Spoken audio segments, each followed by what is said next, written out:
Share বাজার নিয়ে গত সপ্তাহে টেকনিক্যাল অ্যানালাইসিস অনুযায়ী একটি গুড নিউজ শেয়ার করেছিলাম। তখন মার্কেট 5,390 পয়েন্টের উপরে গিয়েছিল এবং আমাদেরকে আপট্রেন্ড হওয়ার প্রথম শর্ত পূরণ করেছিল। বর্তমান চার্ট দেখলে বুঝতে পারবেন মার্কেটে 5,700 পয়েন্টের একটি বাধা আছে।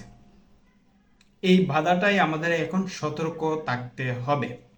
তাছাড়া মার্কেট আপ ট্রেন্ড আছে এবং আমরা স্টক ওয়াইজ প্রফিট নিতে পারবো, এই প্রত্যাশা আমাদের মধ্যে আছে এবং চার্ট দেখলে তাই বোঝা যায়।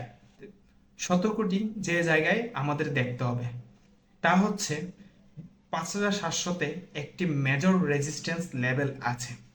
তাছাড়া টেকনিক্যাল অ্যানালাইসিসের ভলিউমের একটা বিষয় আছে। যেই মুহূর্তে ভলিউম অতিরিক্ত বেড়ে যায় তখন আমরা কারেকশন দেখতে পাই। ভলিউম অ্যানালাইসিস নিয়ে আমার একটা ভিডিও আছে, সেটাও দেখে নিতে পারেন। সেই থিওরি অনুযায়ী কারেকশনের হওয়ার একটা সম্ভাবনা আছে। তাছাড়া মার্কেট ওভারঅল আপট্রেন্ডেই আছে।